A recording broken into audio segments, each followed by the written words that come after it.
Mas vamos lá. Bom que esse negócio funcionou hoje, porque tem muitas coisas escritas que eu queria ficar escrevendo. Mas olha só, então hoje a gente vai começar, digamos assim, uma nova parte, digamos, da disciplina, tá? Porque até agora nós falamos sobre o conceito de número na matemática contemporânea a partir das ideias, né, que, vamos dizer assim, constituem o conceito de número, beleza? E sempre quero destacar, como tem nas questões para vocês fazerem, que o meu objetivo na disciplina como um todo, mas muito nessa parte, é desconstruir essas ideias de universalidade, tá? Então, vamos ver que esse conceito de número, apresentar esse conceito de número, as ideias que constituem os conceitos de número na matemática contemporânea, como uma possibilidade de dar sentido à natureza, ao mundo, ou à forma como nós nos colocamos no mundo, não como a única possibilidade, não como algo que está intrínseco na natureza. Beleza? Tranquilo? E outra coisa que é muito importante, que eu acho que quer dizer, agora a gente vai começar a falar sobre como essas ideias são formalizadas na matemática contemporânea. Beleza? Então agora a gente vai falar da parte formal mesmo, da parte dedutiva, etc. Tranquilo? Beleza? Então agora a gente vai voltar a percorrer todas aquelas ideias numéricas formalizando. Quer dizer, dizendo como isso é formalizado na matemática contemporânea. Tá beleza, pessoal? Tranquilo? E também eu sempre escolho essa ordem de falar primeiro das ideias e depois da formalização dessas ideias, justamente para desfazer uma visão que eu acho que na nossa formação em matemática ela é implicitamente transmitida para a gente, assim, que é uma visão de que a formalização inventa as ideias, né? Que as ideias nascem a partir da formalização. Mais especificamente, as ideias nascem a partir dos axiomas e das definições. Beleza? Tranquilo? Quando, na verdade, sempre na história da matemática, na forma como nós pensamos sobre as coisas não brotam formalizadas. A formalização, as definições e axiomas são uma maneira de capturar alguma ideia que já está circulando, que já é familiar, beleza? E hoje a gente vai falar de axiomas de Peano, tranquilo?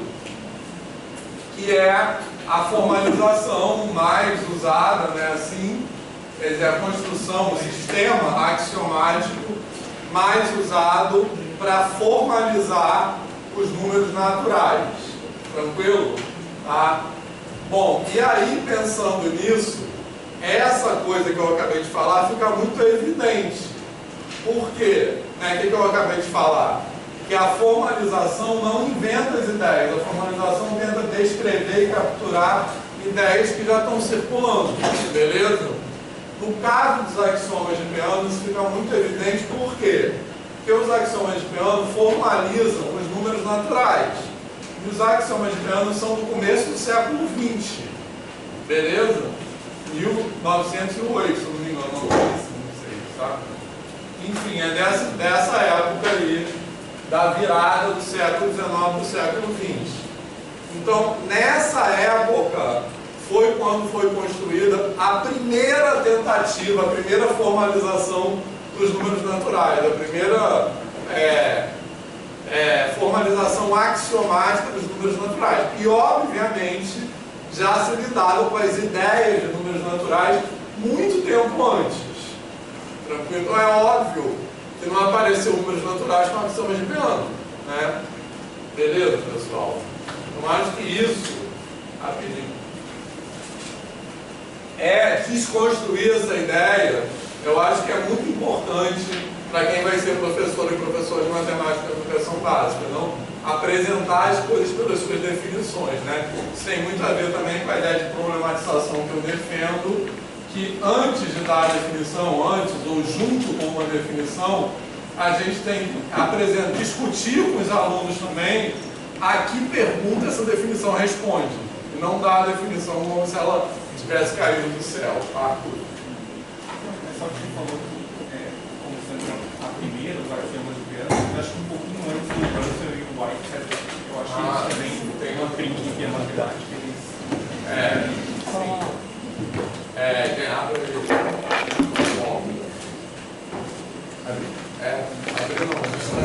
sim, é verdade. Então, na verdade, mas acho que é mais ou menos contemporâneo, né? Isso é bem pertinho. Por quê? Já vou voltar a isso, tá? Bem lembrado. Mas por quê? Porque essa construção de axiomas de Peano é uma construção bem básica, né? Vocês vão ver que, né, definir formalmente números naturais é algo bem básico. Mas ela foi feita, né, ela foi na onda desse movimento de formalização na virada do século XIX para o século XX, do qual o grupo Bourbaki, que vocês já devem ter ouvido falar, foi uma expressão bem importante.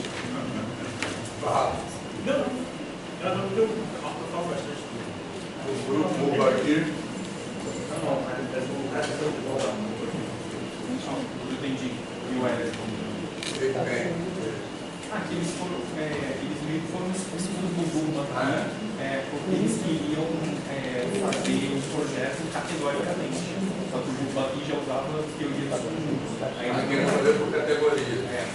Aí eles não aceitaram e meio que empurraram eles. Mas todo mundo era meio que empurrado assim, depois de uma certa idade para fora para renovar os livros. Eu sabia. Eu não sei. Mas todo mundo sabe, já ouviu falar no grupo Bourbaki? Ou não? Acho que é uma coisa importante para vocês saberem. Quem nunca ouviu falar nisso? Grupo Bourbaki, então. Beleza, vou me ajudar então a falar sobre isso. Mais desses detalhes que eu não sei. Mas o que eu acho mas é importante saber o seguinte. Primeiro, essa foi a primeira demonstração de forma de axiomatizar. Primeira demonstração não, primeira construção, né? Isso não se demonstra. Então, mas tem essa que eu já vou falar sobre isso que o Arthur falou, que é mais ou menos contemporânea. E ela é mais basal do que essa, é mais básica do que essa. Porque essa outra construção, do Whitehead, etc., ela constrói o conjunto dos naturais a partir da axiomática de teoria dos conjuntos. Né? Então, define os zeros. Pode falar. Não, eu não tenho certeza, mas eu acho que a primeira porque são em etapas, né? Que a gente pega meio pronto, então fica difícil de saber. Mas eu acho que foi primeiro o CML e fez uma estrutura axiomática, mas eu acho que faltou o axioma de extensão, não sei, e aí depois o Fendel fez algum. Então são etapas em alguns anos, um perto do outro. Mas eu acho que quem deu um impulso inicial nisso tudo foi o Russell e o White. Então, calma, vamos explicar um pouco melhor isso. Mas antes de mais nada, é importante entender o seguinte. Esse momento histórico da matemática, da final do século XIX, começo do século XX, onde os axiomas, nessa época os axiomas de Peano foram enunciados pelo Peano, Giuseppe Peano, que era um matemático italiano, ele é caracterizado por esse movimento de formalização da matemática, beleza? Eu acho que uma primeira observação importante sobre isso é que a gente também tem uma visão de que o formalismo matemático é absoluto. E não é o próprio formalismo matemático é situado histórica e socialmente. O que eu quero dizer com isso? Que nesse momento, as pessoas não começaram, antes disso, as coisas não eram tão formalizadas como elas são hoje. Exatamente. Ou seja, como a gente entende a matemática formal hoje. Antes do século XIX, não era assim. Por exemplo, as pessoas trabalhavam com conjunto, com números naturais, sem haver uma definição formal do que é um número natural, sem haver uma construção formal do que é um número natural. Então as pessoas meio que trabalhavam com as coisas sem ter uma definição assim, aceita, vamos dizer assim, de forma homogênea, beleza? Mas nesse momento histórico, essas pessoas, os participantes do grupo Oba aqui, etc., eles começaram nesse momento de formalização não porque era legal, porque era bonito, porque era uma necessidade, inclusive, de comunicação entre as pessoas. Principalmente quando a matemática começou a se internacionalizar mais. Então, por exemplo, não tinha uma garantia, eu não sei os detalhes, tá? A Lu vai saber melhor do que eu. Enfim. Mas o que eu acho que é importante entender é o seguinte, não tinha uma garantia de que aquilo que se chamava função na Inglaterra era o mesmo que se chamava de função na Rússia, sei lá. Beleza?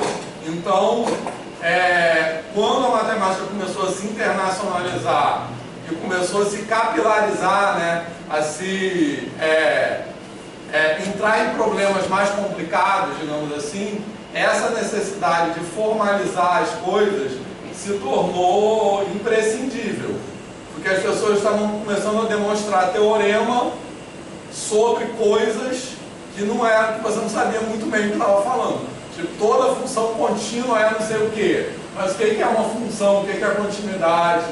Então isso começou a prejudicar o intercâmbio científico entre as pessoas. A linguagem, a simbologia, né? A linguagem toda era toda. Né? Isso aí. Leibniz e Newton, por exemplo, com cálculo, né? Cada um então, que é bem antes disso. Bem né? antes disso. Inclusive nessa época falaram a matemática britânica, a matemática continental, né? Mas continental é na Europa, não, né, assim, nas ilhas britânicas, tem toda essa questão. Que é antes disso, beleza, pessoal? Fala. Não sei muito bem assim, como elaborar essas coisas. Eu sei de um exemplo pontual que é na geometria algébrica, que chamava de escola italiana, no final do século XIX, início do século XX, era um grupo de italianos na Itália que estudava geometria algébrica, só que eles começaram a desenvolver uma língua própria entre eles e foram fazendo. Só que as pessoas de fora desse grupo, e eles avançaram muitos resultados, muita coisa importante, só que as pessoas de fora começaram a não entender a língua que eles usavam, começaram a achar que era informal, e começou a ter toda uma discussão meio que até briga em relação a isso. E aí depois um dos alunos deles, que era o Zariski, ele era ucraniano, e ele foi estudar na Itália. Eu acho que é porque na Itália tinha universidade que, não sei se era pública, mas eu sei que ele não tinha como pagar e na Itália dava para ele ir, por isso que ele foi para lá. E aí ele estudou com um castelo no ovo, e o negócio é que o Zariski sabia álgebra moderna e topologia. Então ele pegou esses conhecimentos dele e usou para reescrever as ideias da escola italiana nessa linguagem nova. E aí teve até uma cisão, assim, que teve pessoas dessa escola italiana que detestaram o trabalho dos Zariski, falaram, não, você está destruindo a nossa teoria com essa linguagem maluca nova. E teve outros que foram meio neutros, assim. Mas isso foi a primeira onda de construção da geometria algébrica moderna. E ele acabou escrevendo as coisas dele, ele estava em São Paulo, ele estava na USP, né? E muitos italianos foram para lá. Eu ouvi essa história. Você vê, a própria língua utilizada, né? O Van Hille, os níveis de Van Hille, por causa de ser holandês, não sei o que, aquilo ficou lá durante muito tempo. A Lilian Nassen, que sempre estudou muito isso, falou que aquele negócio só chegou assim, a bombar mundialmente muito tempo depois, porque ninguém entendia o holandês, né? E eles já tinham estudado aquela coisa toda dos níveis, né, de evolução da parte cognitiva com geometria, né? Ficou lá. Então, hoje o fluxo internacional é muito mais rápido, né? Assim, mas nessa época as coisas começaram a se internacionalizar, né? Assim, então eu acho isso que o Arthur falou importante, porque a gente tem uma visão, como eu falei agora há pouco, a gente tem uma visão da matemática como algo absoluto, e um dos meus objetivos nessa disciplina é convencer vocês que não é, e dentro disso a gente tem uma visão do rigor matemático como algo absoluto. como se fosse assim, o rigor matemático é a maneira certa de pensar. Não sei se vocês concordam com essa, quer dizer, eu não concordo com isso, mas vocês concordam que essa ideia é meio passada para a gente, implicitamente, na nossa formação, concordam ou não? Então quer dizer que o rigor matemático não é a maneira certa de pensar no sentido absoluto. Ela vem de uma necessidade social, de um meio social, que no caso é o meio dos pesquisadores em matemática. Então pode ser que no futuro surjam outras coisas que os padrões de rigor que nós adotamos hoje mudem, beleza? E assim como a gente pensa, às vezes se fala assim, que a matemática grega, que foi mais ou menos quando surgiu, né, a ideia de rigor, mas era outro rigor. Então, às vezes se fala assim, que a matemática grega era menos rigorosa que a matemática contemporânea. Essa maneira de falar é errada. A matemática grega tinha outro padrão de rigor que vinha de outras necessidades, que vinha de outras questões sociais, beleza, pessoal? Mas eu acho que tem dois exemplos bons. Um que é o do Gauss, eu nem sei se eu já comentei aqui, mas o Gauss fez algumas provas do teorema fundamental da álgebra, e uma delas, que eu acho que talvez até do doutorado dele, é uma prova que é importante, foi considerada durante muito tempo, mas aí depois, no início do século XX, o Ostrowski, eu não lembro de onde ele era, ele achou uma lacuna na prova, uma lacuna topológica que depois ele teve que colocar. Então, assim, para o rigor do Ostrowski, tinha uma lacuna na prova do Gauss. Mas para o Gauss e para as outras pessoas, e o Gauss é um cara super rigoroso. Então, assim, mudou a coisa. Né? Exatamente.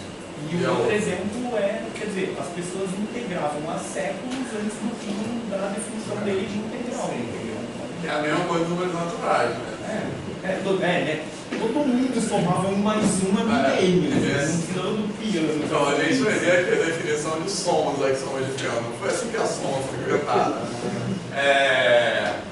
E aí, pegando esse exemplo aí do Atuna, foi quando o Newton e Leibniz calculavam derivada, não existia definição de função. Como a gente tem hoje, função era meio que qual era? A função era mais um processo, né, do que uma coisa, do que um objeto. Então, eles saíam derivando, as coisas não estavam nem aí se era função ou não. E hoje a gente aprende assim, para derivar tem que ser função, né? Assim. O conceito de função, por exemplo, lá na primeira matéria que você deu lá, em 1830, né, que você deu funções, não tão, né? Você estava falando, mais ou menos, foi nesse século pelo menos. Você falou, né, o conceito de função para chegar ao conceito atual levou mais de 500 anos. Exatamente. E o conceito atual de função é dessa época aí também. É muito mais recente que a ideia de derivada, beleza? E a gente aprende isso assim, como se essa ideia de pré-requisito, acho que é muito questionável também. Que a gente aprende, você tem que aprender primeiro função, depois limite, depois derivada. Eu não acho que é nada disso. Beleza, pessoal? Por quê? Porque eu acho que tem essa ideia de pré-requisito. Por quê? Porque o ensino, a ideia de ensino de matemática é acorrentada no formalismo. Justamente isso. Reduz a matemática ao formalismo. Aí sim, é nessa ordem, mas as ideias não são nessa ordem. Beleza? Inclusive, em relação ao integral de Riemann, ele foi definir integral não para integrar, mas porque eles estavam tentando expandir a noção dele de função por conta do trabalho de Fourier. O Fourier ele foi calcular como o calor se distribuía numa barra de metal, ele fez a teoria dele, e aí quando foram ler o artigo dele, vários matemáticos falaram, não, isso não... está errado, mas funcionava, porque o calor distribuía exatamente igual o que ele estava falando. Aí começaram a discutir, espera, mas isso é uma função, isso não é? Porque ele precisou trabalhar com funções que não eram consideradas funções que não eram contínuas, no sentido, porque eram funções que tinham um salto, né, que ele precisava trabalhar para descrever essa difusão do calor, né? Então as pessoas achavam que estava errado aquilo, que aquilo não era considerado função. Então o que foi necessário? Expandir a definição de função. E isso foi uma safada, demorou muito. O Lagrange não conseguiu resolver isso, aí depois teve que vir o Weismann, o Cantor, o Riemann, e aí todas essas coisas assim, de conjuntos, de integração vieram por conta disso, para tentar definir uma expansão da noção de função. Então olha só, Esse exemplo que o Arthur deu é muito legal, tá? Ele assim, exemplifica uma coisa que eu acho que é muito central nessa disciplina. É uma coisa que eu falo o seguinte: a gente constrói, quer dizer, na nossa formação, a gente é levado a construir uma visão de matemática que é assim: primeiro alguém inventa a definição, e aí depois a pessoa aplica essa definição aos teoremas, e os teoremas magicamente dão certo. Quase sempre, por sorte, né? Assim, olha que legal, deu tudo certo. Quase sempre na história da matemática, os teoremas, isso que o Arthur falou, é exatamente isso, tá? Os teoremas vêm primeiro e as definições vêm de uma busca por condições que fazem aquele teorema valer. Então, uma determinada teoria, digamos assim, nessa época do Fourier, ela não valia com aquela definição de função, com aquela ideia de função, com aquela ideia de continuidade que você tinha na época. Então, o que foi preciso fazer? Mudar a definição de função. Né? Então, é bem isso. As definições não vêm antes dos teoremas, como a gente aprende tudo organizadinho. Beleza? É isso que a gente chama, quando a gente fala de matemática problematizada, de ordem da estrutura e ordem da invenção. A ordem da invenção não corresponde à ordem da estrutura. Essa definição formal de limite atual muito depois do que todo mundo já usava, né? Todo mundo já derivava. Né? Exatamente. Definição com Epsilon e Delta. Isso aí. Beleza? Inclusive, quando o Weissman estava fazendo a construção dele da aritmetização da análise, ele chegou naquelas funções malucas lá de Weissman que ela é contínua e não é derivável em nenhum ponto. Então também tem a questão social envolvida. Acho que vários matemáticos olharam e falaram, isso é uma aberração, eu não vou aceitar, sabe? Na verdade, a gente pensa assim, uma função contínua. Se eu falar assim para você, pense em uma função contínua, o que vem na nossa cabeça? Uma função diferenciável. Mas na verdade, como o Arthur falou, existem funções contínuas que não têm derivada em nenhum ponto. E mais do que isso, a maioria das funções contínuas não tem derivada em nenhum ponto. Beleza? Assim como a maioria dos números são irracionais, os números reais. Beleza, pessoal? Tem outro exemplo bom do Hilbert, quando ele provou o teorema da base de Hilbert, que se o anel de polinômios em uma indeterminada é neperiano, então em N vai ser, ele deu uma prova essencial que é considerada a primeira prova essencial da matemática moderna. Ou seja, ele apresentou que existe sem mostrar como construir. E não era comum naquela virada do século isso, porque apresentar que existir era construir. Então o Gordon, o orientador da Eminota, olhou para o trabalho de Hilbert e falou, isso não é matemática, é teologia. Exatamente. São as demonstrações que a gente faz hoje com a ação da escolha, né? Que são indiretas, que você não constrói. Bom, mas então, beleza, pessoal? Ficou boa isso? Fez sentido toda essa conversa? Vai cair na próxima prova. Como está indo, aliás, essas questões que começaram a fazer? Estão legais, assim, difíceis? Professor, você tinha pergunta ele vai dar uma palhada. Pode ser. Não, a prova vocês podem perguntar pelo Zap ou pelo Classroom, tá? Como a Arthur já perguntou. Eu mandei Vocês para o podem... Zap. Mandou no grupo? No Zap. Pra mim, eu não consegui. Mas manda no grupo, Tá. que eu acho que é melhor para todo mundo ver. Beleza? Bom, mas então, continuando. Ficou clara essa ideia sobre formalismo, etc? Tá, então olha só. No caso específico, que eu estava falando do grupo Urba aqui.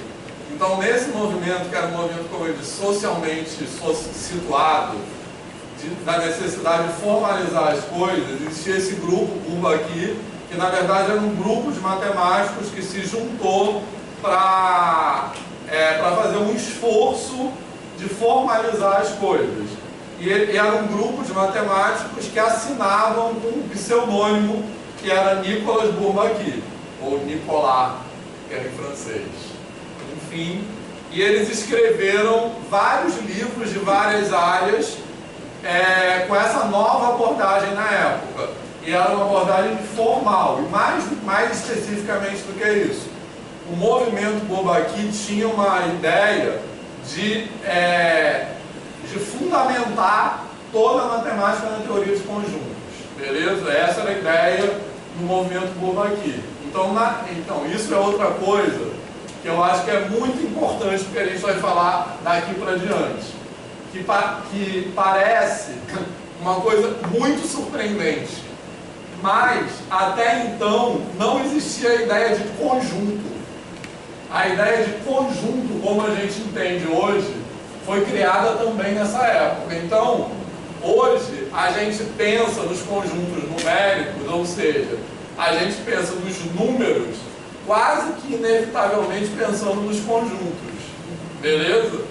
Mas a ideia de número, quando a gente pensa em número, né, a gente pensa no N, está contido em Z, etc. Mas a ideia de número é muito anterior à ideia de conjunto. As pessoas pensavam em número sem pensar em conjunto, beleza? E a ideia de conjunto também foi construída formalmente. Existe uma axiomática, a gente vai falar da axiomática dos números naturais, mas também existe uma axiomática de teoria de conjuntos que tem problemas super difíceis, beleza? Tranquilo? Tá? Então, o que é um conjunto é uma ideia matemática construída formalmente. Ronaldo, depois de a gente ser mais antigo é uma coisa, né? Eu comecei a estudar, não tinha teoria de conjunto, não tinha chegado ao Brasil ainda, Sim. No meu antigo primário.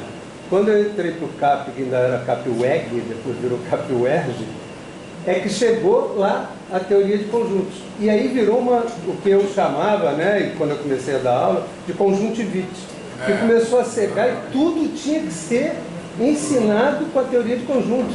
A adição utilizando união e não né? Umas aberrações do caramba. Né? A teoria de conjuntos inundou e tudo tinha que ser baseado na teoria de conjuntos. Isso que o Ronaldo está falando, também é uma coisa muito importante vocês conhecerem, é aquilo que ficou conhecido como o movimento da matemática moderna. Isso. Todo mundo ouviu falar isso. Em inglês era New Maths, matemática nova. Então o que era? Como eu acabei de falar, esse grupo, Bourbaki, etc., na virada do século XIX para o século XX, ele se imbuiu desse objetivo de fundamentar toda a matemática em teoria dos conjuntos. Aí teve uma galera que falou, vamos ensinar assim também. Então esse chamado movimento da matemática moderna, ele tinha esse objetivo de fundamentar o ensino de matemática em teoria de conjuntos. Então esse negócio de soma, vocês vão ver, a gente já vai chegar nisso aqui, era um movimento que era assim, que propunha ensinar tudo com base em teoria de conjuntos desde o primário, desde uma criança lá de, sei lá, 8 anos aprendendo teoria de conjuntos, que é uma loucura, é óbvio que não ia dar certo. Mas as pessoas acharam que iam dar, enfim, porque elas são obcecadas pela santidade da matemática, como são até hoje, na minha opinião. E aí tem até um livro que fala, que em português ele é traduzido para o fracasso da matemática moderna. Que é isso, conta como ninguém aprendia nada. Em inglês, o título original dele é Why Johnny, que é tipo uma criança, Why Johnny Can't Add, porque Johnny não sabe somar, né? Que é isso, que eu aprendi aquilo tudo, mas tudo que a gente discutiu aqui, do significado das operações, isso era considerado uma coisa que não era matemática. Então a matemática era reduzida ao formalismo. Você dava uma teoria de conjuntos, cara, inteira, toda aquela formalização, como é que representa conjuntos, por extensão, não sei o que, diagrama, cara, você ficava, sabe, mais muito tempo ensinando teoria de conjuntos. E outra coisa interessante disso é que quando isso chegou no Brasil já tinha dado errado nos Estados Unidos. Mas mesmo assim as pessoas insistiram em fazer aquilo. Professor, faço uma pergunta. Ainda não estava definido os conjuntos, né? Mas alguns algoritmos, por exemplo, como o somatório de Gauss, funcionam para os inteiros, mas não para os racionais. Como é que eles faziam isso? Não, eles só falavam para os números inteiros, para os números racionais. Então quer dizer que não existia a ideia de conjunto, porque a ideia de conjunto, ela como a gente entende conjunto, os números inteiros, ela é o conjunto dos números inteiros.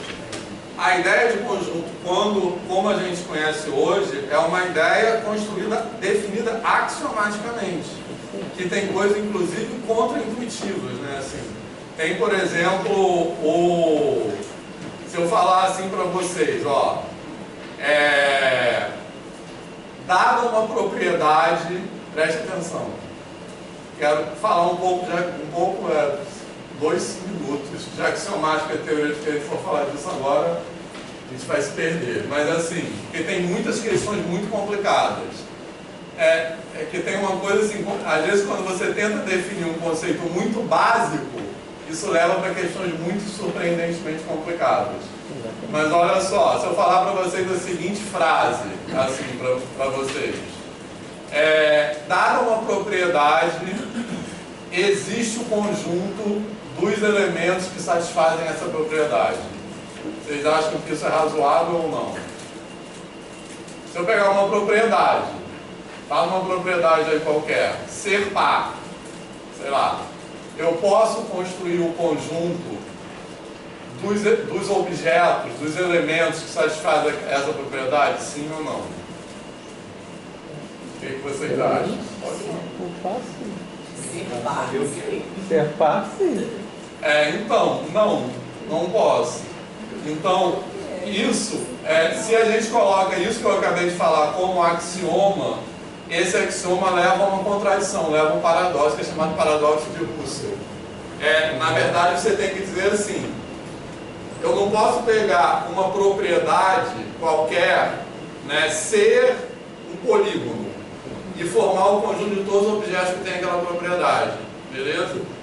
Então, a reformulação para isso, que é chamado axioma da especificação, diz o seguinte: dada uma propriedade e um conjunto original, beleza?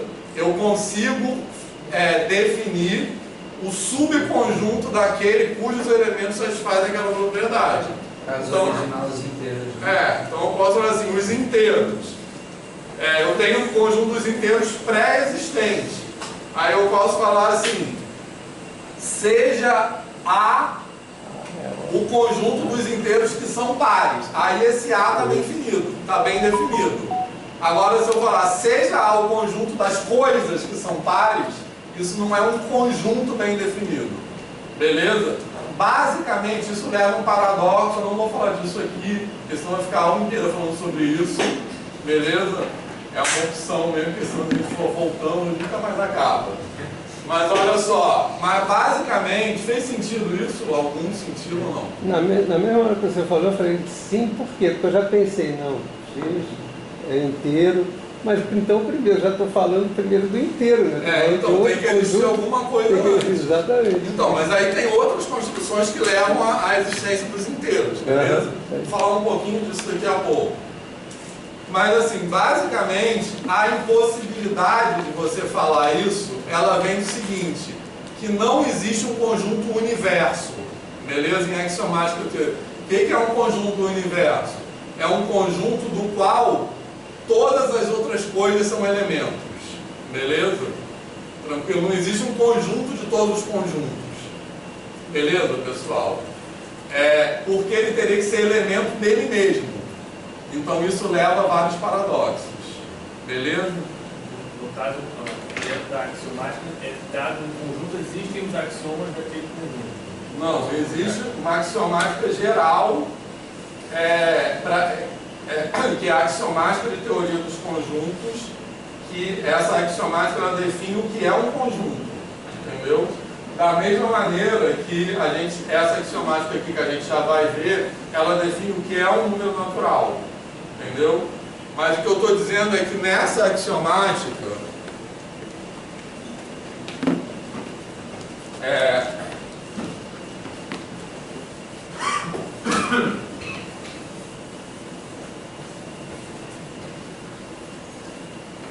uma axiomática é um sistema de axiomas, tá?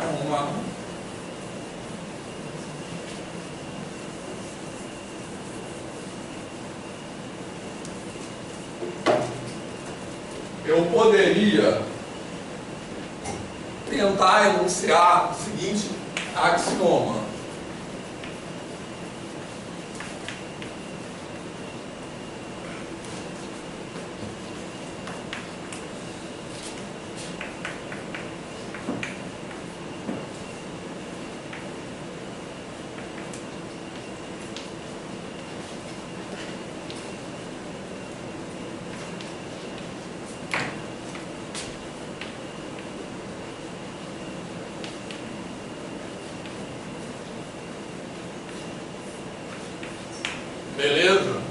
Tranquilo?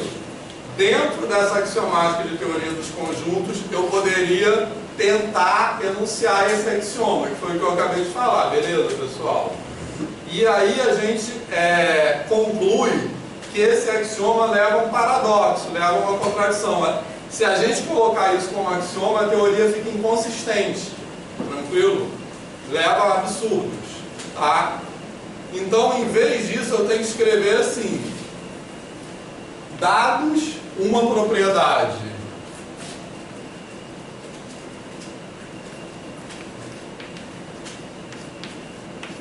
em um conjunto A, existe o conjunto dois elementos, vou dizer assim, X pertencentes a A, que satisfazem essa propriedade, beleza? Tranquilo? Isso é chamado axioma, é um dos axiomas da teoria de conjuntos, que é chamado axioma da especificação. Outro axioma da escolha, que é bem conhecido. Tem vários axiomas, beleza? Tranquilo? Esse axioma, ele diz o seguinte: eu não posso simplesmente pegar uma propriedade abstratamente e ir formando um conjunto de coisas que satisfazem aquela propriedade. Eu tenho que tirar essas coisas de algum lugar pré-existente, de algum outro conjunto pré-existente. Mas esse é um dos axiomas. Tem vários axiomas de teoria dos conjuntos, que eu não sei de qual também. Beleza? De teoria dos conjuntos. Tá. Beleza, pessoal? Fez sentido isso? Giovanni?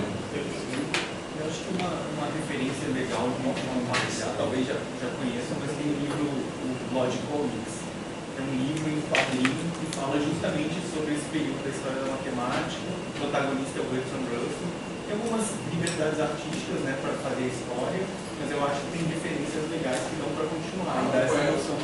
Tem aqui na biblioteca do CT, eu acho que tem na do IEM também.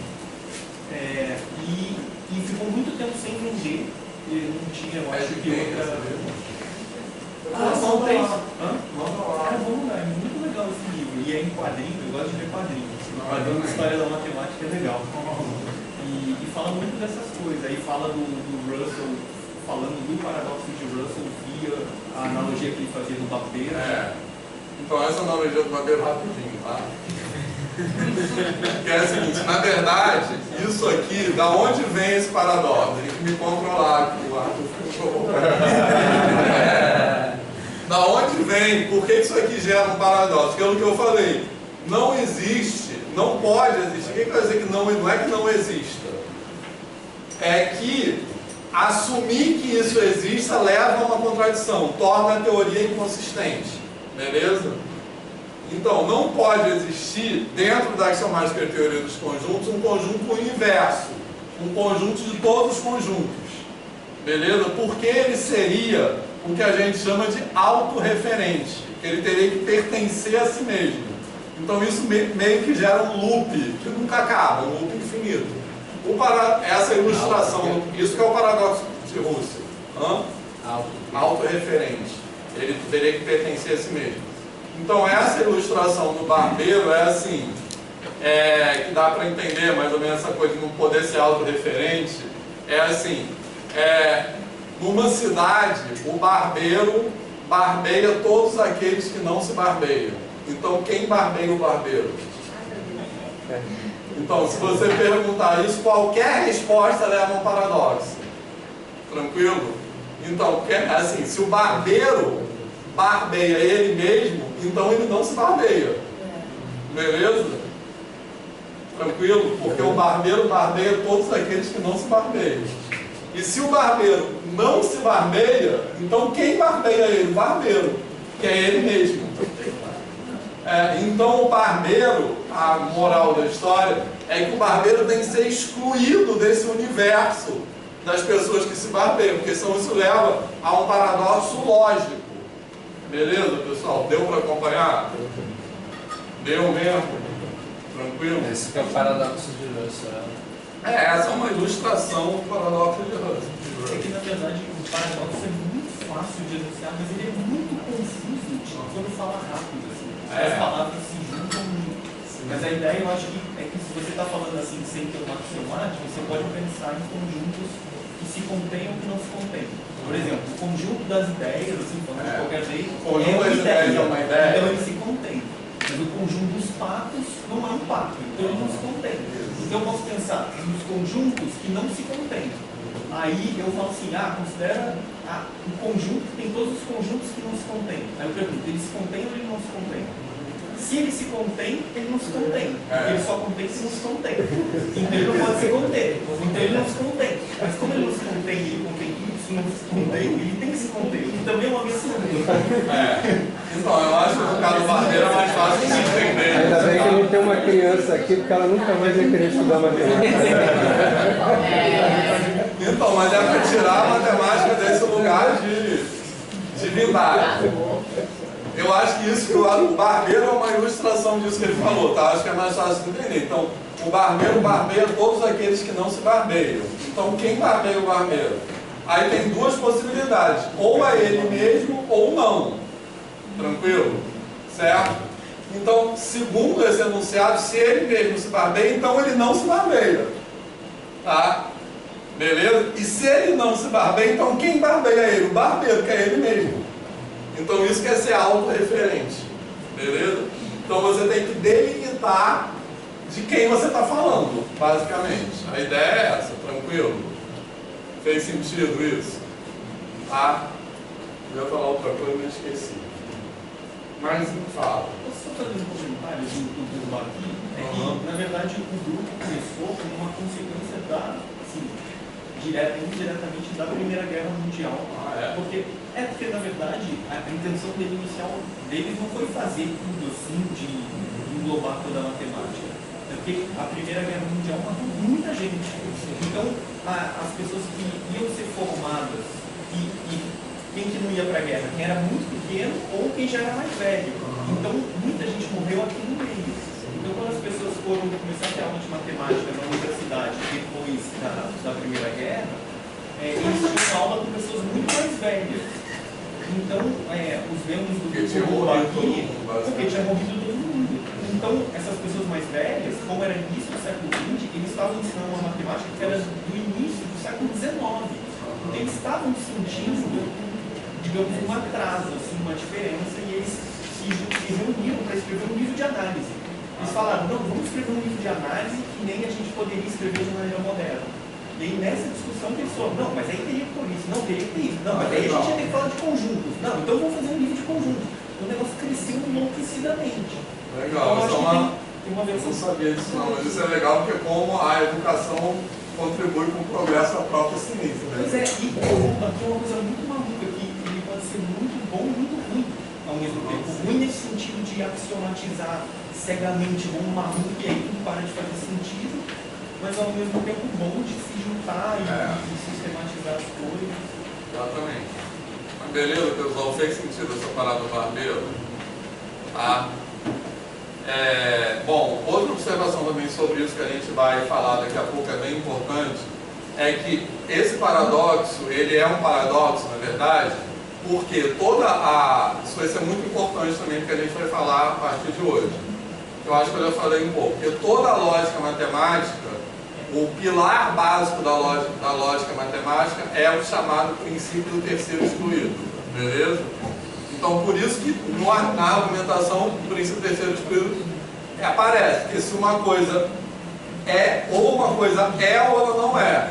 Não existe um estado intermediário entre essas coisas, beleza? Você quer Aristóteles, né? Vem de Aristóteles, né? Não sei, bem... É o princípio da não contradição. Você não pode ter a coisa e a não coisa. Isso. Então, o princípio do terceiro excluído é a coisa ou a não coisa. Sim, tá certo. Enfim, mas o fato é que na lógica matemática não existe gradações entre essas coisas, e nem existe simultaneidade entre essas coisas. Mas a lógica matemática não é a lógica. Existem outras lógicas. Existe uma área que é lógica que não é uma sub-área da matemática. Ao contrário, a lógica que a gente usa na matemática é que é uma sub-área da lógica. Beleza? Existem outras lógicas que têm essas coisas aí. Você já falou disso. A lógica para consistente é negar o princípio da contradição. Você fala assim, não, abandona isso e vamos fazer lógica. Isso. Então, mas tem gente que estuda lógica de uma maneira mais geral que matemática. Entendeu? Uma pessoa, o Petrúcio, da UF, que nem quem ensinou na UF aqui. Ninguém? Ah, enfim. Beleza?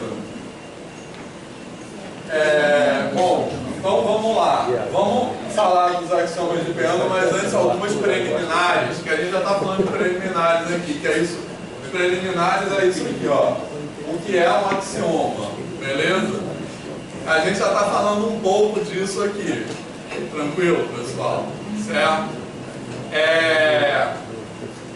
E aí eu acho importante falar disso, porque eu acho que quando a gente entra aqui na graduação em matemática, a gente já chega no primeiro período, os professores vão lá, axioma, Sim.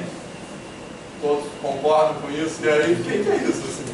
Como se fosse uma coisa mais... Não, o pior, na verdade, é que já chega falando axioma, corolário, lema, teorema, aí a gente chega pode ter diferença. Exatamente, eu acho que tem...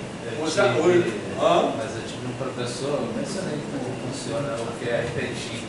Ele fazia questão de explicar esse conceito por conceito que ele usava. Pois é. Descrevia no quadro. Exatamente. Que é um axioma, que é um teorema, que é um... Exatamente, mas eu acho que pouca gente faz isso. Então o que é isso? No primeiro ano, no primeiro período de graduação, já começa lá com essas palavras como se a gente fosse a coisa mais normal do mundo. Vitor, eu já trabalhei com livros, sétima série, que trabalhavam a geometria desse jeito, falando essas palavras para os alunos. Axioma, teorema, não sei o quê, eles entendiam tudo. Pois é. Uma maravilha. Então, a gente pode dizer assim, de forma, vou falar de forma um pouco simplificada, mas é só para falar essas ideias aí, tranquilo. Que na estrutura lógica dedutiva da matemática, tem na matemática contemporânea, que eu estou dizendo aí, as verdades são proposições verdadeiras, beleza? Só que existem,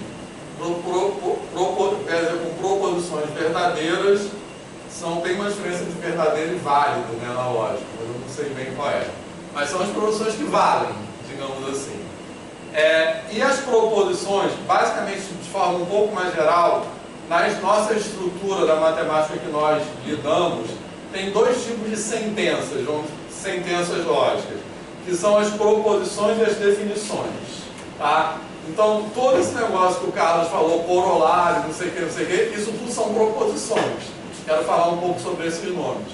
Mas, basicamente, existem definições e proposições. As definições são aquilo que o nome está dizendo. São sentenças que estabelecem a existência de determinado objeto. Então, falam, um paralelogramo é isso, beleza? E uma proposição digamos assim, uma frase com predicado, né? Uma frase que estabelece uma proposição verdadeira, estabelece uma verdade sobre determinado objeto ou grupo de objetos. Beleza? Certo, pessoal? E as proposições, elas têm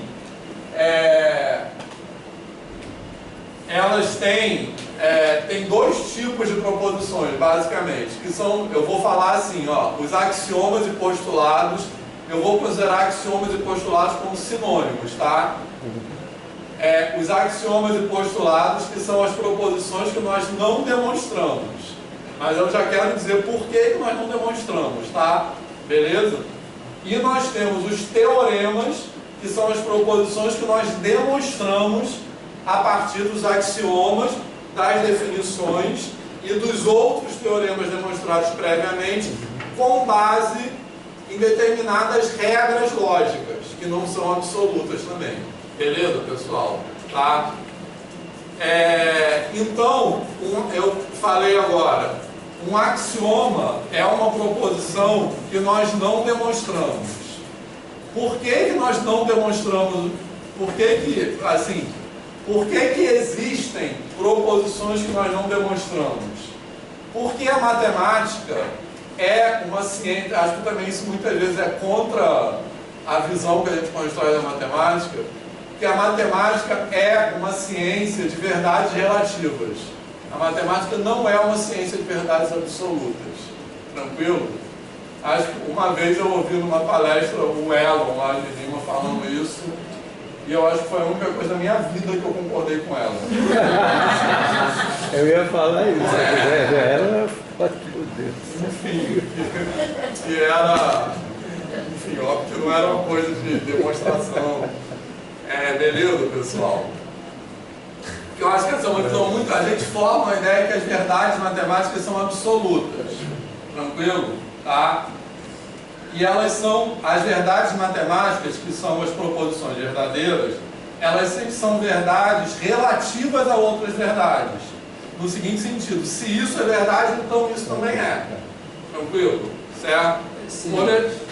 Esses axiomas são construídos então de forma dedutiva? Não, eles vão gerar dedução para as próximas coisas. As próximas coisas, que são os teoremas, são, quer dizer, eles também obedecem, eles têm que ser enunciados de tal forma a obedecer às regras da lógica dedutiva. Mas eles servem para deduzir as outras coisas a partir dele. Então, como eu disse que a matemática é uma ciência de verdades relativas, pensando dessa perspectiva, os axiomas seriam como se fossem verdades de referência em determinado campo, beleza? Dá um exemplo disso que eu acho que dá para entender, que a gente consegue perceber na geometria euclidiana e na geometria não euclidiana, beleza? Tranquilo? Então, se a gente falar assim, por exemplo, a lei angular de Tales, tranquilo? Que é a soma dos ângulos internos de um triângulo é igual a 2 ângulos retos. Conhecidíssima lei angular de Tales. Isso não é uma verdade absoluta. Isso é uma verdade em relação ao axioma das paralelas, ao postulado das paralelas, beleza? Tranquilo no seguinte sentido. Se a gente assume que vale o postulado das paralelas, ou seja, que dá uma reta e um ponto fora dela, existe uma única paralela passando por esse ponto, então vale a lei angular de Tales. Então a lei angular de Tales é verdade relativamente ao postulado das paralelas. Fez sentido isso? Ou seja, vale para a geometria euclidiana. Vale para a geometria euclidiana. Alguns axiomas, eles até são meio intuitivos, né? E esse não é tanto, mas aquele por um ponto passam infinitas retas. E são coisas mais intuitivas, né? Você tem realmente como. Você aceita como verdade. Né? Isso. Mas também não é verdade em qualquer geometria. Exatamente. A gente pode ter geometrias finitas. Isso. A gente pode pegar 3 pontos e definir uma geometria. Você vai falar, os axiomas valem ali para a geometria euclidiana. Exatamente. Beleza? Então, rapidinho, primeira observação sobre o que é sobre essa discussão, o que é um axioma. Um axioma não é uma verdade absoluta. E a geometria não euclidiana acho que ilustra isso. Um axioma é uma verdade de referência. Então a gente escolhe aquilo como referência para estabelecer outras verdades. Beleza? Inclusive a gente pode escolher, fazer diferentes escolhas. Né? A gente fala hoje postulados paralelas, mas na verdade lá no livro de Euclides, o enunciado não era esse que a gente chama hoje, era diferente do postulado das paralelas. Era se falar de 2 retas e uma transversal. Era assim, se você tem 2 retas cortadas por uma transversal, se formam ângulos menores que 2 ângulos retos, então essas 2 retas vão se encontrar do lado em que os ângulos são menores que 2 ângulos retos. Deu para acompanhar isso? Não? Sim. Beleza, pessoal? Todo mundo acompanhou? É isso aqui que eu estou falando. Uma transversal e 2 retas. Se esses ângulos são menores que 2 ângulos retos, então elas vão se encontrar desse lado. Era isso que estava enunciado no livro do Euclides, isso é equivalente ao postulado das paralelas. Então é uma escolha. Eu posso escolher isso para estabelecer o postulado das paralelas como uma verdade relativa a isso, ou ao contrário, são escolhas equivalentes. Tá? Então, nesse sentido, uma maneira de pensar nos axiomas ou postulados são essas verdades de referência a partir da qual eu vou falar todas as outras coisas e que podem não ser verdade se eu fizer uma escolha diferente. Esse é o encadeamento do raciocínio, né? Lógico, todo. Você parte de premissa desde que você não seja bolsominion, porque você parte de premissas que você supõe verdadeiras no universo paralelo, né? Mas toda vez que você vai, né, argumentar, você utiliza essa coisa, você acredita numa coisa com verdade e você parte dali para poder, né, tentar provar a sua tese, em todos, né, até na argumentação verbal, né? Tirando os bolsominions, que aí Então, eu ia falar aqui justamente a ver com isso, que é o que, assim, uma maneira que eu pensaria em como falar de por que usar axioma, que é o que chamam de trilema de Munchausen. Que assim, a gente quer falar de coisas, e aí a gente sai de coisas que a gente já conhece para coisas que a gente quer determinar se são coisas que valem, né? E aí tem 3 opções. A primeira é uma regressão ao infinito, que é assim, por que vale A? Vale A pode B. Por que vale B? B vale pode C. E por que C? C pode D. E aí você volta para sempre, o que a gente não quer, porque a gente não quer voltar para sempre. Outra opção é uma circularidade, que é, por que vale A? A vale pode B. Mas e B? B pode A. E a gente também não quer. Então a gente escolhe a terceira opção, que são os axiomas, que é assim, vamos pegar o que a gente concorda de início, com um acordo, de preferência que seja básico, e daí a gente assume isso e vai para frente. Então, aproveitar isso para falar uma coisa que vai aparecer daqui a pouco. Então, a gente precisa dos axiomas como verdades de referência. Verdade de referência são verdades de ponto de partida, tá? Para evitar a regressão ao infinito, porque senão isso não é por causa disso. E para evitar a regressão ao infinito, a gente precisa também não só de proposições de referência, que são os axiomas, mas também o que seriam definições de referência, que são os chamados conceitos primitivos, beleza? Que são conceitos que dentro de uma axiomática eles são assumidos sem definição. No caso da geometria euclidiana, os conceitos primitivos são ponto e reta. Então a gente tem postulados que falam sobre ponto e reta sem que se defina o que é ponto e reta. Então as características do que é um ponto e uma reta, elas vão se constituindo com ao longo da própria construção axiomática. Você não começa, mas por isso isso aqui é algo primitivo. Então as outras coisas serão faladas com base nessa, porque senão você recai isso que ele falou na regressão ao infinito. O que é ponto? Aí você podia falar, um ponto é um conjunto de quarks. Mas o que é um quark? Né? Seria essa regressão ao infinito, beleza? Tranquilo, pessoal? Vitor, sobre esse texto aí, só para você entender, o axioma então seriam essas verdades previamente conhecidas, porque não é demonstrado. Não, provavelmente assumidas. Assumidas. Não são conhecidas. Quer dizer, são conhecidas, né? Mas elas são assumidas no sentido que eu quero dizer que você escolhe quais são as verdades que você vai escolher, que você vai ter como ponto de partida para definir as outras. Por exemplo, na geometria euclidiana, você assume o postulado das paralelas, que fala, dada uma reta um ponto fora dela, existe uma única paralela que passa por esse ponto. Uma vez que você assume isso, vale a lei angular de Tales, vale o teorema de Pitágoras. Agora, se você escolhe não assumir isso, se você falar, dado uma reta um ponto fora dela, não existe nenhuma paralela, que são as chamadas geometrias elípticas, o que vai acontecer? Em vez da soma dos ângulos internos ser igual a 2 ângulos retos, ela tem que ser maior que 2 ângulos retos. Entendeu? Então, por isso que eu falo, são verdades a assumir. Eu posso assumir o postulado das paralelas ou assumir um outro postulado. Beleza? Certo? Por isso que eu estou falando, são verdades que você assume inicialmente. Tranquilo? Tá? E esse termo ponto e reta que eu falei, pontos que são termos primitivos. Numa geometria euclidiana, uma reta é uma coisa. Quer dizer, tem uma representação, digamos assim. Numa geometria elíptica, uma reta é uma outra coisa. Não é o mesmo desenho, né? Certo? E numa geometria hiperbólica, também é outra coisa. Tranquilo? Geometria hiperbólica são aquelas dos desenhos do Escher, que vocês devem ter visto, sabe que é esses desenhos? Põe aí no celular. Que elas vão se curvando assim, né? Então tem Quer dizer, elas vão se espalhando para as bordas, digamos assim. Por isso que tem várias retas paralelas passando por um ponto.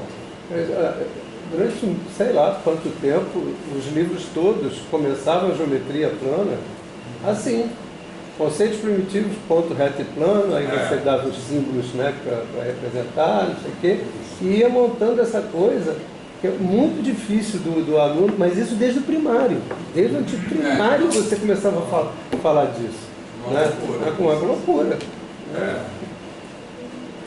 Beleza, pessoal? Tá fazendo sentido isso? Como eu falei, eu acho que essa conversa é importante, porque às vezes a gente passa a graduação toda sem ter essa conversa, né?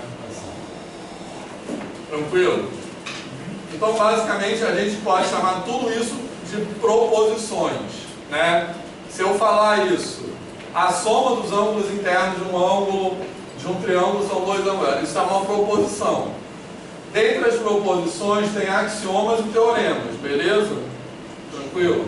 Axiomas é o que a gente não demonstra e teoremas é o que a gente demonstra, beleza?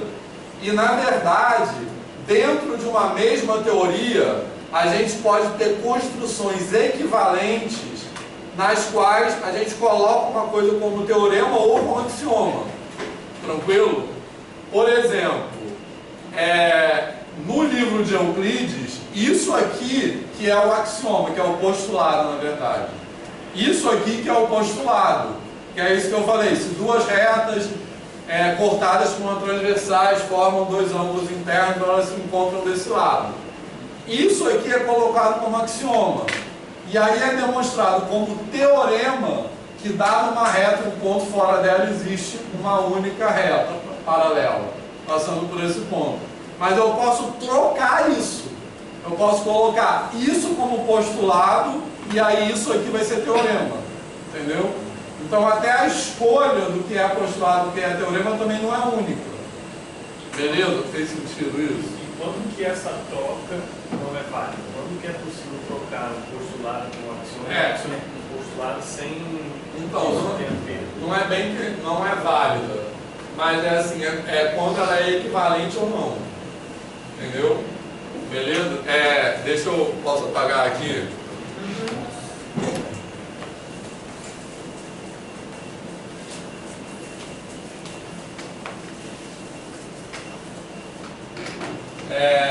Pegando esse exemplo.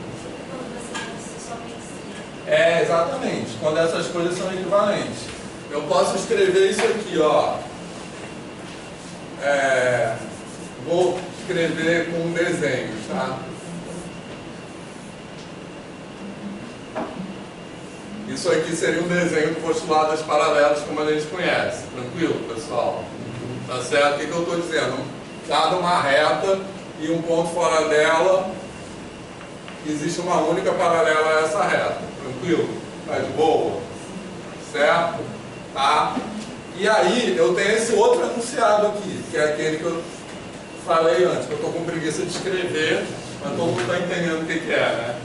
Esse aqui é isso, dado duas retas cortadas por uma transversal, se elas formam dois ângulos retos, então elas se encontram nesse lado, onde elas formam dois ângulos retos, beleza? Dois ângulos menores que dois retos, desculpa. Dois ângulos cuja soma é menor que dois ângulos retos, beleza? Seriam suplementares para ser paralelo, né? Exatamente. Então, mas isso aqui eu estou falando um enunciado, tá? O enunciado disso aqui é o seguinte. Dada o enunciado completo que eu estou falando, dadas duas retas cortadas por uma transversal que formam ângulos internos menores que dois ângulos, cuja soma é menor que dois ângulos retos, então elas se encontrarão desse lado. Tranquilo? Beleza? O que acontece? Se eu assumir isso aqui como verdade, eu posso chegar até isso aqui. Tranquilo? Certo? Então, eu posso colocar isso aqui como axioma para começar a teoria, e se eu assumir isso aqui, eu consigo demonstrar isso aqui como teorema. Beleza? Mas eu posso também vir daqui para cá. Certo? Tranquilo? Então, alternativamente ou equivalentemente, eu posso assumir isso aqui como axioma e aí eu consigo demonstrar isso aqui como teorema. Beleza? Certo? Então, essas são fatos.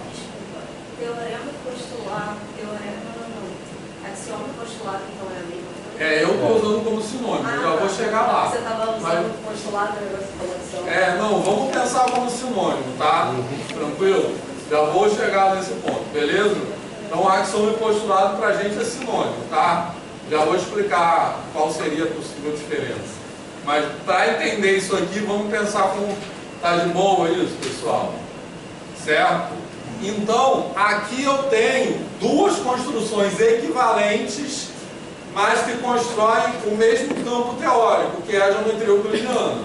Tanto aqui como aqui, eu vou chegar na geometria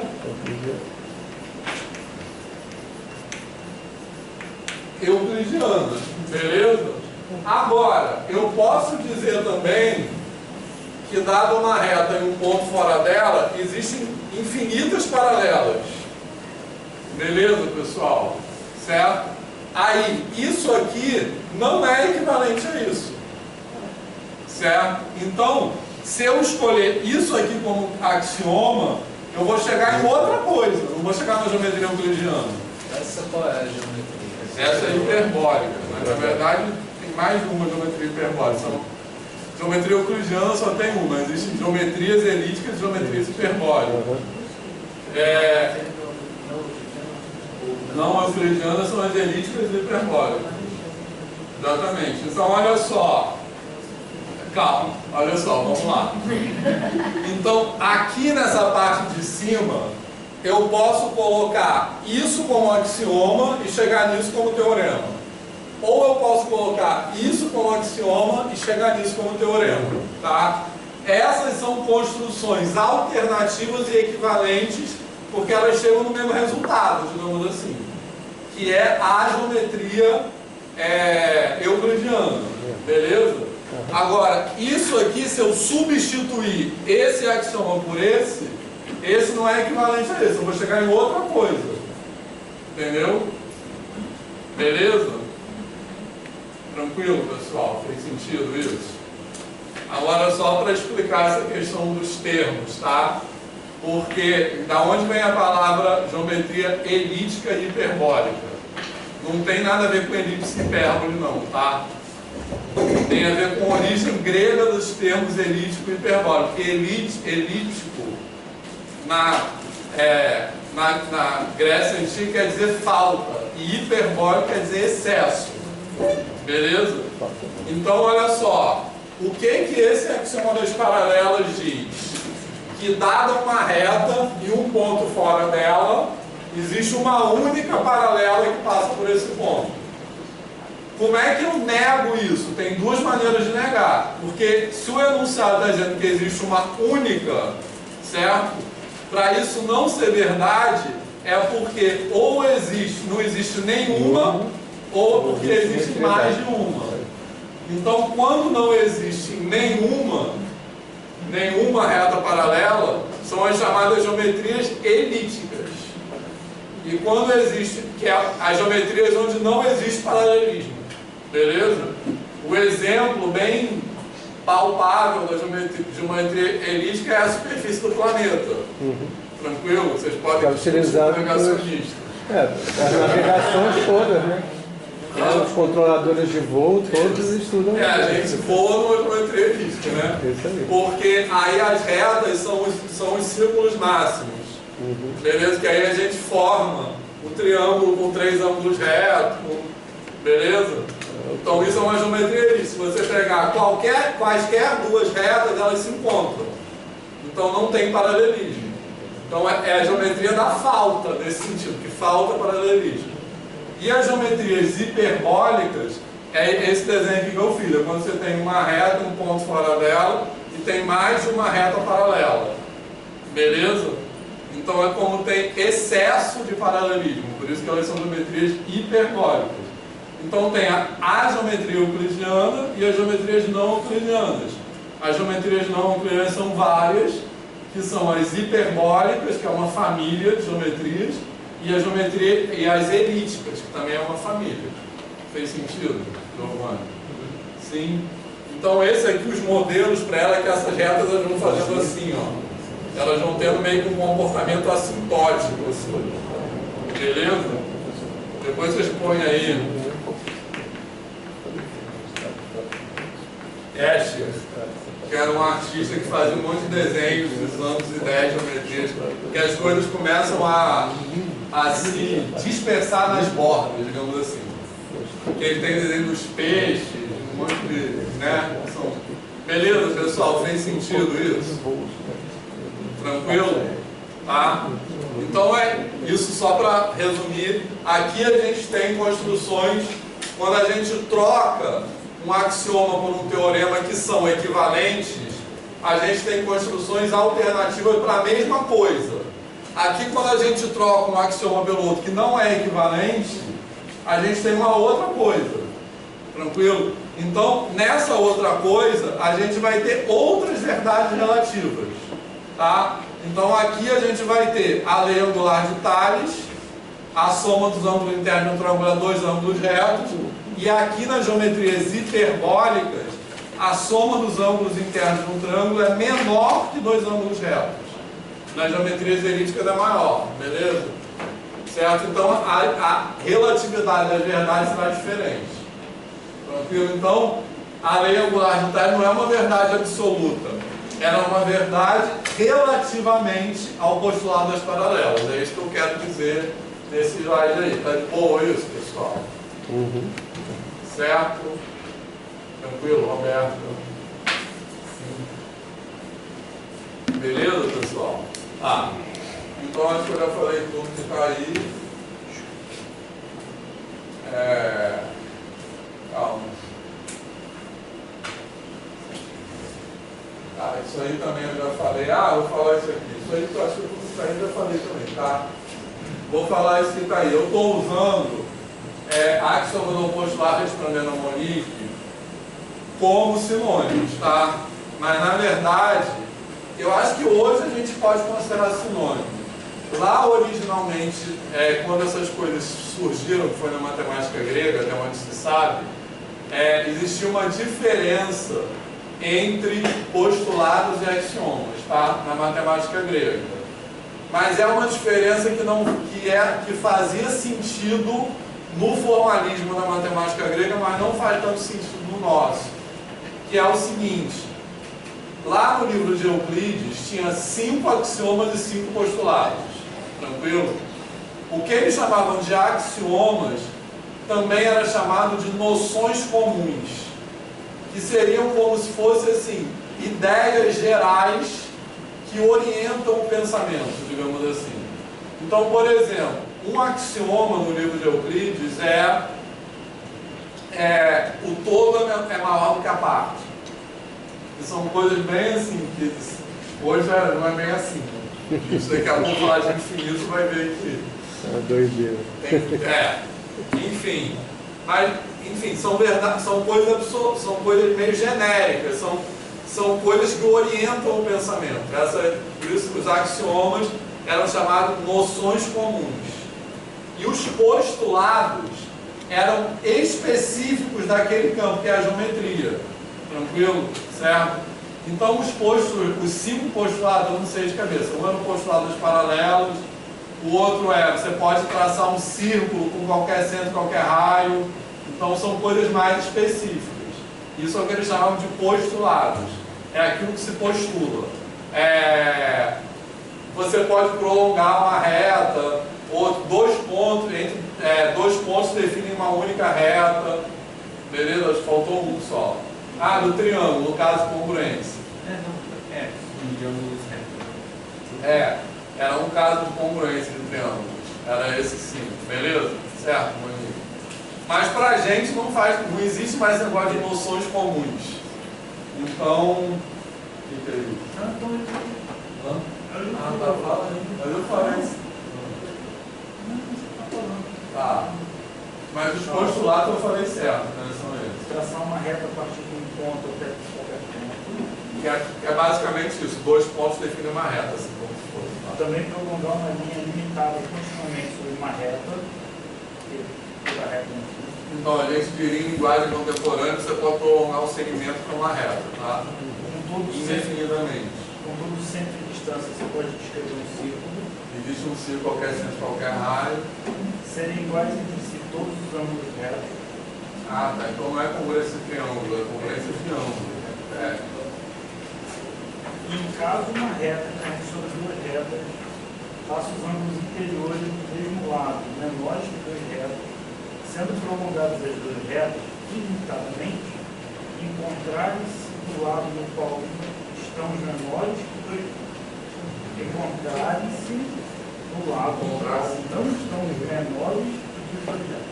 Isso, é isso aqui. Beleza? Tranquilo? Pessoal, que é o que gera esse postulado de paralelos, tá? Beleza? Vamos lá, mais um pouquinho antes do intervalo. Isso aí eu acho que basicamente eu vou falar. Isso aqui só que eu acho que é bacana, porque eu acho que é importante, como eu estou falando aqui, um sistema de axiomáticas, ele não inventa as ideias, mas ele tenta capturar ideias que já são e organizar formalmente. Só que quando a gente faz isso, quando a gente tem ideias que já são familiares, isso que eu acho que é o mais legal na matemática, talvez. Quando a gente tem ideias que já são familiares e tenta descrever formalmente essas ideias, tenta organizar essas ideias, também tem uma certa armadilha, que ela leva a coisas surpreendentes. Então a gente tenta, como se fosse, capturar aquilo que a gente já sabe formalmente.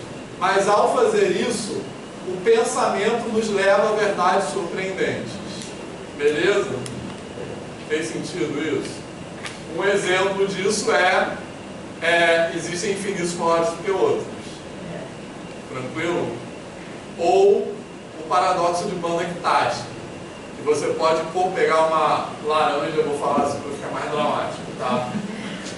O paradoxo de Banach-Tarski você pode pegar uma laranja, presta atenção, cortar numa quantidade finita de pedaços, tipo 10 pedaços, pegar esses pedaços, separar em movimentos rígidos.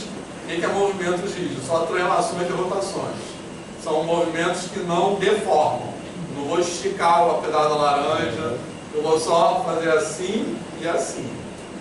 Tá? Não vou deformar. Então eu posso pegar a laranja, cortar, separar, pegar esses pedaços, colar de novo e formar 2 laranjas, do mesmo tamanho da original. Ou uma laranja com o dobro do volume da original. Beleza? E o fundamento do paradoxo. O fundamento do paradoxo de Banach-Tarski é o seguinte. Descobrir como produzir. Descobrir como produzir. Na verdade, a maconha que ele fumava era muito boa, né? Laranja ali, galera. Obviamente a laranja é uma alegoria, como eu falei, para ficar mais dramático, mas aí você pode pegar um objeto tridimensional, poderia ser um cubo, cortar e colar de novo, formar 2 cubos do mesmo volume, tá?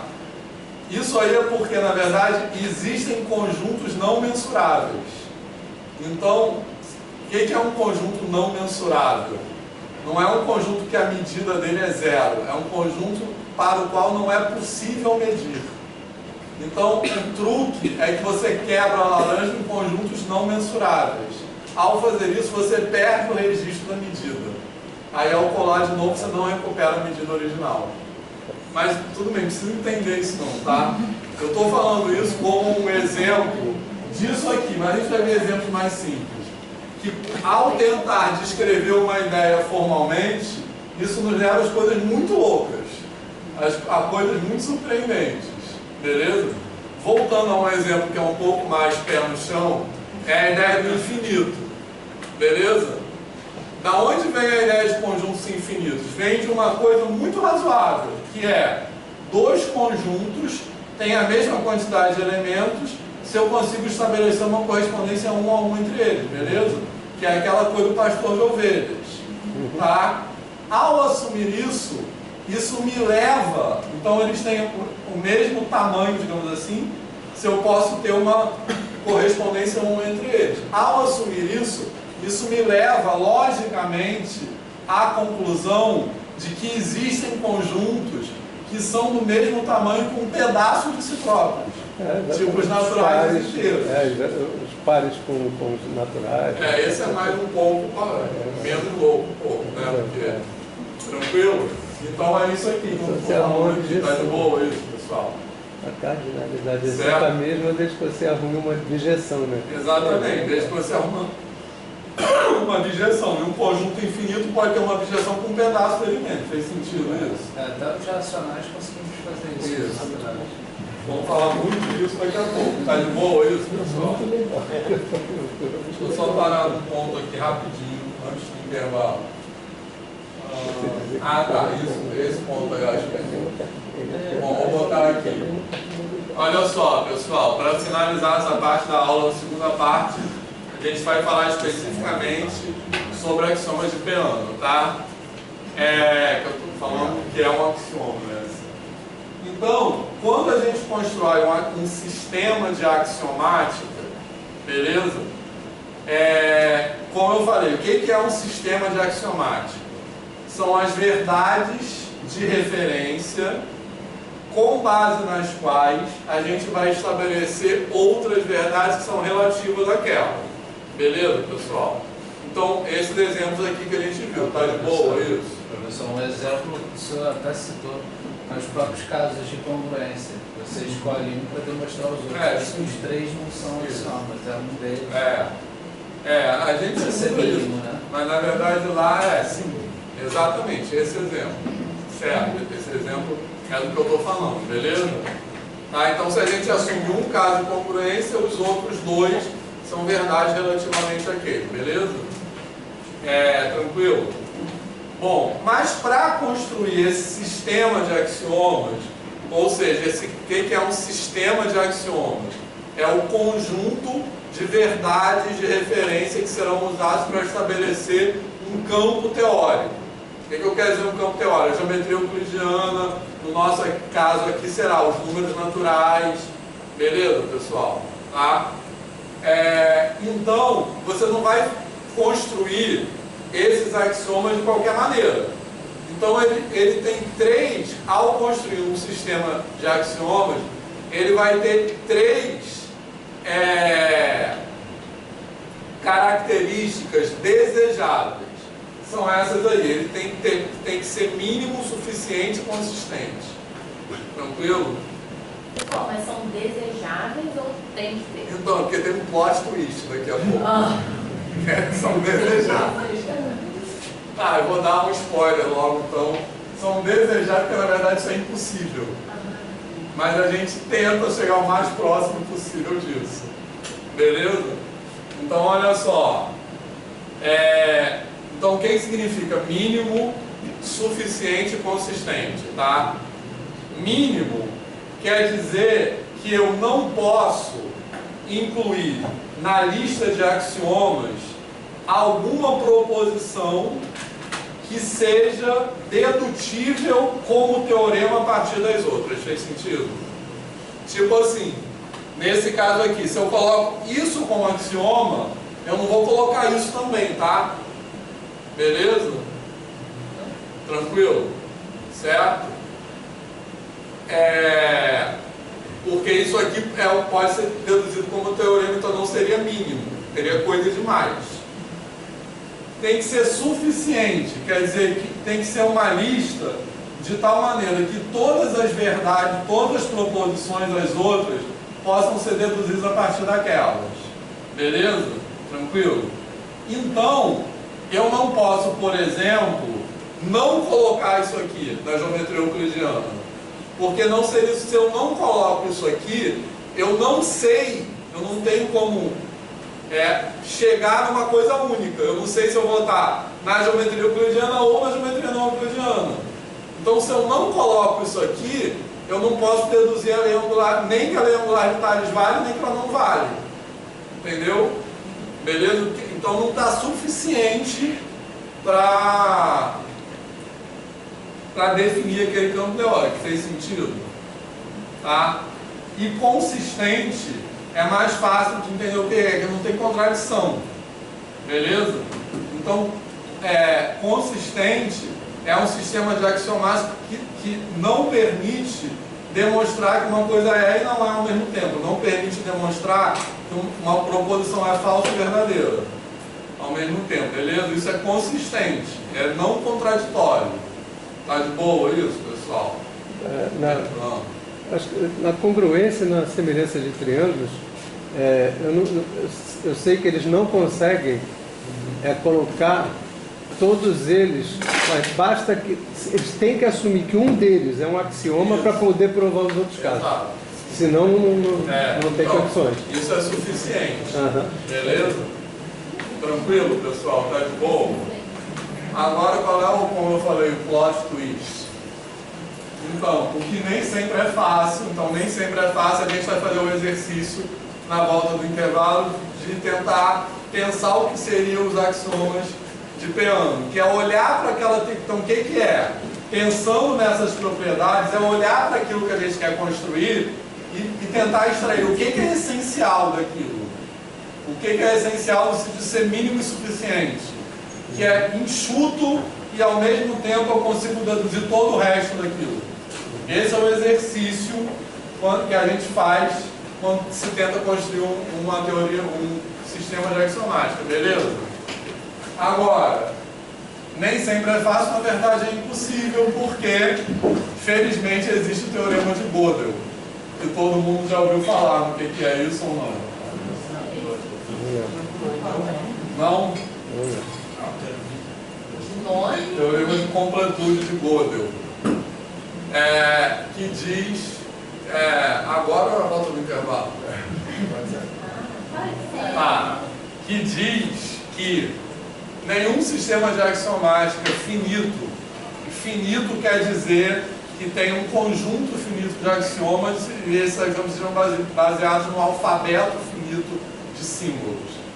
Nenhum sistema de axiomática é ao mesmo tempo suficiente e consistente.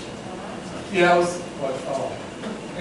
Na verdade, a tese de doutorado do Gödel foi mostrar que a lógica proposicional é completa. Então, as incompletudes só valem quando tem a aritmética de Peano. Então, tem alguns casos que isso funciona. Mas nem todos. Então, o que quer dizer? Quer falar mais? Não. Só porque é impossível, mas em determinados casos. Depende do sistema lógico que você está trabalhando. E aí, quando ele é suficientemente complexo, no sentido de ter uma aritmética, que nem a gente vai ver, aí não dá. Isso. Então, se ele não for extremamente simples, que é isso que o Arthur está falando, então, ou ele é incompleto ou ele é inconsistente. O que quer dizer ele é incompleto? É esse aqui, que eu posso demonstrar que uma coisa, que eu não existe uma proposição que eu não posso demonstrar nem que é nem que não é. Então isso que é incompleto, ele não responde alguma coisa. E inconsistente é que existe uma proposição que eu posso demonstrar ao mesmo tempo que ela é ou não é. Então, em resumo, todo sistema de axiomática que é suficientemente complexo, ou ele é incompleto ou ele é inconsistente. E nesse sistema de axiomática tem exemplos de proposições, a gente vai ver mais para frente, tem exemplos de proposições que são indecisíveis, beleza? Ou seja, não é que a gente não conseguiu demonstrar ainda, é que a gente pode demonstrar que é impossível demonstrar, que é impossível ter decidir se ela é verdade ou não, beleza? Certo? Então, isso quer dizer que não existe um sistema de axiomática para tudo. A gente não pode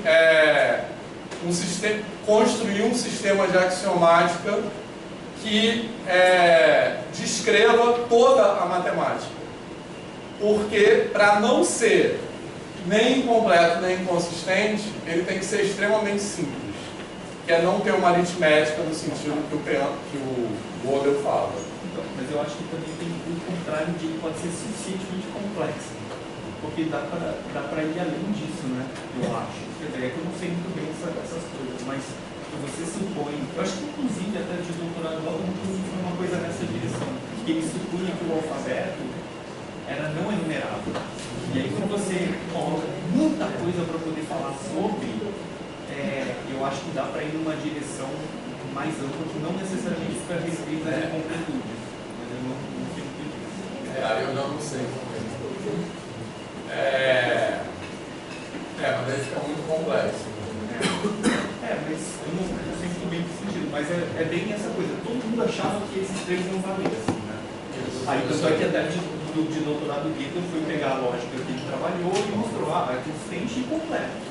Aí ele falou, qual é a próxima lógica mais simples que tem depois dessa? Ele pegou a lógica de segunda ordem, e aí ele foi mostrar a mesma coisa e ele viu que não era. Eles são em susto, assim, uma surpresa. E a gente vai mais para frente, que a hipótese do contínuo, que é um exemplo disso. Mais para frente a gente fala isso. Beleza? Uma hora dessa é boa se a gente usar uma maconha da boa, da boa mesmo, para a gente vir para a aula já prontinho. Não para discussão. Acho que nem precisa, no caso. Já viaja. Então, mais alguma pergunta sobre isso? Então, intervalo, na volta a gente fala especificamente sobre a questão de